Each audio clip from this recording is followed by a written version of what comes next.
All relationships have their ups and downs, and now it appears Dwayne Wade and the Heat may have hit that, oh, it's like that stage, based on the latest developments in the SI.com report that says Wade and the Lakers now have mutual interest per sources. Wait, what? Yep, here is the deal. Wade is scheduled to make $16.1 million the final year of his current deal this upcoming season, but the 33-year-old Heat guard has an early termination option this summer, which allows him to flirt with other teams. Now, all of a sudden, we have random photos of Papa Wade on IG, and then we have, well, I mean, yes, you know, I know you want to talk about it, and then, of course, now it's ending up with this report coming out on SI. So how do you feel about that? Do you feel like Wade has any chance to end up with the Lakers? I'll say this. It'll be a good fit for Pat Riley, and here's why. I think Pat Riley is trying to get from underneath the specter of Dwayne Wade now. What better to have somebody else put that mutual interest out there? This way, Dwayne Wade has done a lot for this organization. 3 championships, but at 33 years of age, he's played 12 years. The last 4 years, including the strike year, he has not played a full season. Back in the strike year, 49 out of 66 games. After that, 69 out of 82, 54 out of 82, and then 62 out of 82. Pat Riley has been he's been very loud with the silence in terms of how things have stagnated. So I don't know if it's a good fit for Dwayne Wade with the Lakers. I'll say if you're the Lakers, you're not turning that down. If you're Dwayne Wade, you get a chance to go to Hollywood. You're married Gabrielle Union, who's an actor, so you know she wants to be in Hollywood any chance she can get. But if I'm Pat, I'm thinking, you know what? This could turn to be a perfect scenario that I've wanted to make a break from this guy. I want to start over, especially with somebody else or some bodies. So maybe the Lakers have mutual interest. All right, Dwayne Wade, have that mutual interest. This way you can go on with your life and we can go on with our lives. I think it's maybe more of a perfect fit for Pat Riley to move on from Dwayne Wade, cut that cord, and start over in Miami. So is he loosening his ring, or is he really ready to take it off with the Heat? D-Wade's doing what he's supposed to do as a free agent. He's going to flirt. He's going to look around. Look, as somebody who covered the New Jersey Nets when Jason Kidd was a free agent, you don't count anything out until he signs on the dotted line. I mean, he was going to come back to New Jersey, then he went to San Antonio, and oh, I don't know if I'm coming back all of a sudden now. You just never know what's going to happen when he takes these visits. Look, I would not discount Cleveland somehow, some way, getting into that mix, LeBron. But D-Wade deserves to kind of go through this and look at other teams.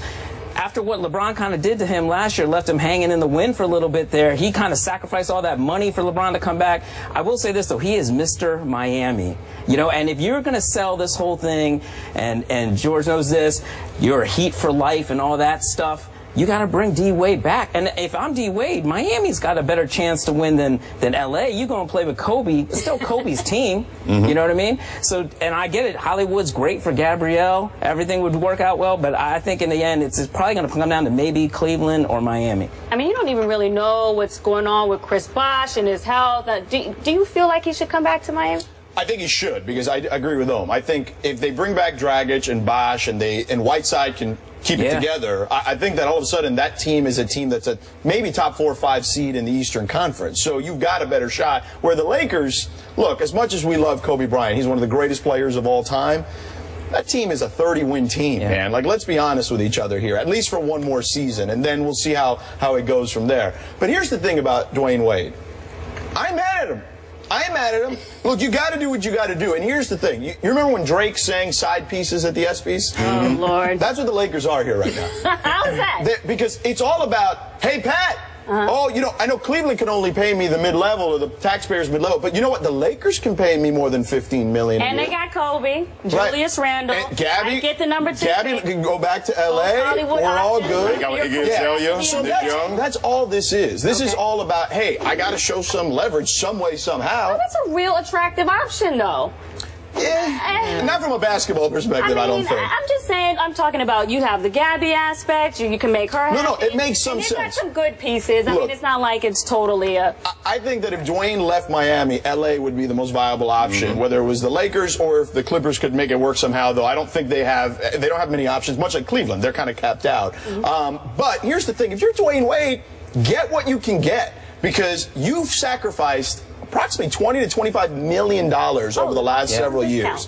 Yeah, so you got to make sure that Pat Riley pays you. You got to take care of a guy. And I'm not normally the guy that you say, hey, pay the guy on past performance. It's not like Dwayne Wade is washed. Okay, right. I know Exactly. I know he played 62 games this year, but he was still one of the better, more efficient players in the league when he was playing. So I think Pat Riley wants to keep Dwayne Wade. I think the problem is Pat Riley wants Dwayne Wade to take that Tim Duncan, Dirk Nowitzki type deal, except those guys took it when they were 36 and 37 and not 33. So that's a big difference. But there's a report out there that Goran is maybe going to get like 5-year, $80 million. That's what, $16 million a year. So if you're Dwayne Wade at $10 million, looking at him at 16, what do you think? But what do you think Wade should be asking for when you're looking at those? Oh, I think Wade should be somewhere about 3 years, 45, 3 years, $50 million. I think that's the range for him right now. No, about the same. About give or the take. same. Yeah. Really? 15, Do you think that $16 about the same? I just like the fact that you kind of referenced Tupac and Drake in your argument there. I ain't mad at you, but yeah, I think he's giving them a hometown discount a lot. I think this time Dwayne deserves not to give them the hometown discount. And LeBron doesn't play that, Freddie. Well, here's the deal. If you're Dwayne Wade, to their points, I'm thinking I've been the bigger person more than a couple of times here. Yeah. And anytime you've asked me to do something to benefit this organization, I've done it over and over. I know pro sports is a cold business, and I think that's why if you're Pat Riley, you think, I know you gave us that hometown discount before, but if I'm going to rebuild, it's going to be hard to rebuild if I have to pay you as much money as Goran Dragic.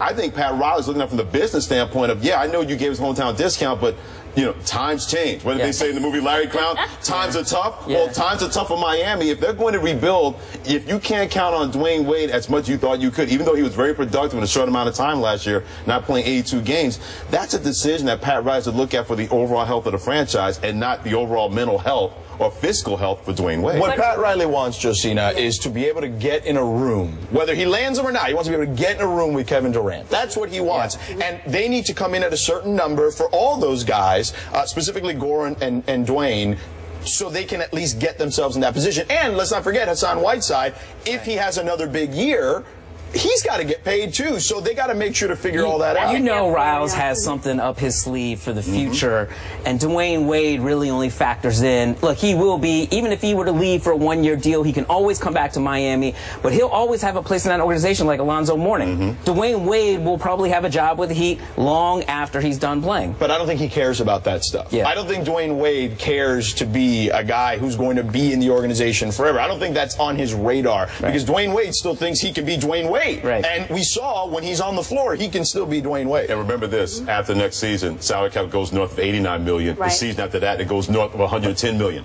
Don't think for one second Dwayne Wade's not thinking about that, thinking, wait, you can pay me this now, but you're still going to have enough money to go after somebody in the future because of the salary cap and the big deal the NBA signed with ESPN and TNT. And obviously, Pat Riley had him, you know, take a little bit less money so he can build. But if you're Dwayne Wade, you're a little salty and say, well, I did it last time, but you didn't exactly get LeBron here. I'm getting in touch with my inner George Sedano. Bleepity, bleepity, bleep. Yeah, from that standpoint, give me my bleepity, bleepity money because I've earned it. This is very simple. Give me my camera here. Pat, please, just pay Dwayne Wade. Make us all happy here. Just pay Dwayne Wade. Keep him in Miami. One uniform for the rest of his career. Let's do it. You're a Miami guy. How will the fans react if Dwayne Wade is playing in purple and gold next season? Well, I don't think that will hurt as much. I think... How about the wine and gold? Cleveland. Yeah, the wine and gold. He went to Cleveland, all of a sudden things would change. If he went to the Lakers or the Clippers, anywhere else, even Milwaukee will have some money. He's got ties because of Marquette or whatnot. That wouldn't hurt as much. I mean, I know he's not Dan Marino, but he's been in South Beach for a long time and he brought him championships. He brought championships, which Dan Marino couldn't. Right. They are on the same level, but the problem is,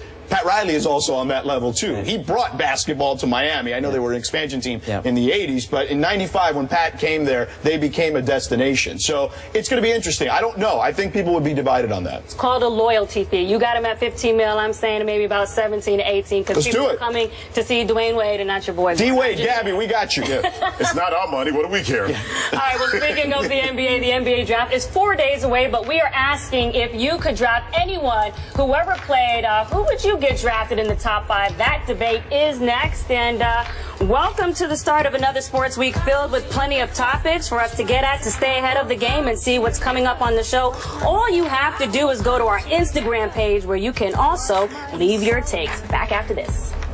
Come to your river, wash my soul. I will come to your river, Wash mine so I will come to you. Let's talk about him. Yes, that will be back next season, but there is no certainty where the Truth will play next season. According to ESPN's Mark Stein and a Washington Post report, Pierce will play for the Wizards or the Clippers to reunite with his former coach, Doc Rivers.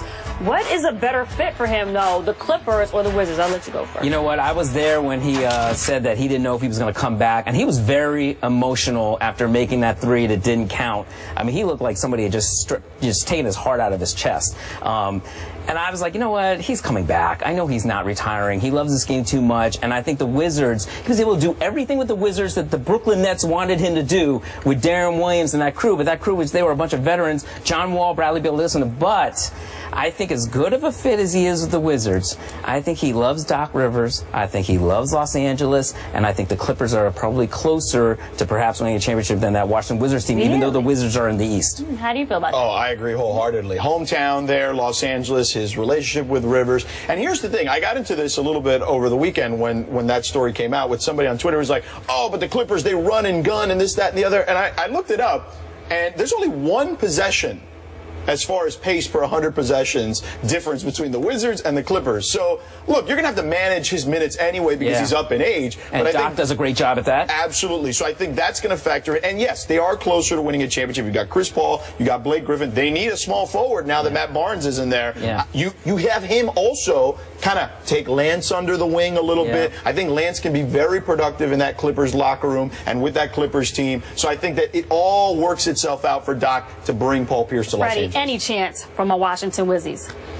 I think he's a better fit for Washington. There's no chance he's going back there with the Clippers. I mean, you had me. Well, it is a difference of like $3 million, right, almost $3 million. Yeah, but the selling point is Doc Rivers, and I think another selling point is Chris Paul, because now you get a chance to play with a guy like that who you know is going to be locked in, because he doesn't know how many winters and springs he has left before he can win an NBA championship, because also that window that looked so open before gets a lot smaller and smaller, especially in the Western Conference. Although he did call John Wall the best point guard in the league when he was playing. And it's so much more exciting there in the District of Columbia. I mean, it was like, I see Ballmer. Ballmer's exciting. I want to play for Ballmer. I mean, he's not even on the court. I'm just talking about, you know. But I think with Washington, because the Eastern Conference is not as good as the Western Conference, all of a sudden, a guy like Paul Pierce, not only what you said about how Brooklyn should have used him, but the fact that you got John Wall and Bradley Beal, and Nene even talked about having that kind of guy in your locker room. Marcin Gortat talked about, you know what, we learned so much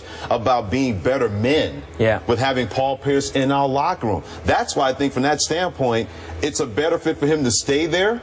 But he's not going to, because he's going out to Los Angeles. He did definitely feel the love in Washington. He felt the love from the guys in the locker room and that crowd. Absolutely. And I think that is not something to shake your head lightly at. Chris Paul, Blake Griffin, J.J. Redick, Paul Pierce, DeAndre Jordan, Jamal Crawford, and Lance coming off the bench. That's a wrap. He's going to L.A. That's a wrap? He is. I mean, you have Bradley Beal. And you know what? He works out with those guys probably during the summertime in L.A. And so he knows everything all the way to the other Doesn't side. matter. His family still lives. He was born in the wood, as they call it, in Inglewood. What better for an Inglewood kid that if you can't go to the Lakers, but you win the championship in your hometown with the Clippers? Inglewood. Yeah, exactly. I mean, it was like a hair from moving on, just like a hair with that shot on the side, just a hair. That's okay. That's okay for him. I don't have to be over it. Right. It didn't affect me. Yeah. I mean, but if you're Washington, they're building something. They're trying to align everything for Kevin Durant. Is there That's a what pitch? they're trying to do. Oh, if you're Washington, look, it's what you said. We were a hair away from getting to the Eastern Conference Finals. I think that was it. And that would have been a better series against Cleveland. Right. I don't think there's any doubt. So I think there's that. And look, those guys are ascending. He's seen how they are ascending. But again, this is about winning a championship at this stage of his career. And the Clippers are just closer, even though the West is harder. Well, I know who won a championship today with being with you guys on this set, Freddie Coleman. I know. I appreciate you. My pleasure. Playing with me on Chris Broussard's celebrity basketball thing. Thank Chris Broussard. You did your thing. We appreciate you. And George, you definitely brought the thunder with all your ninja hot takes. So make sure we're going to do it all again tomorrow. She's calling game like Paul Pierce now. Calling game. She's calling series. On First Take, 10 a.m. tomorrow. Join us. We'll see you tomorrow.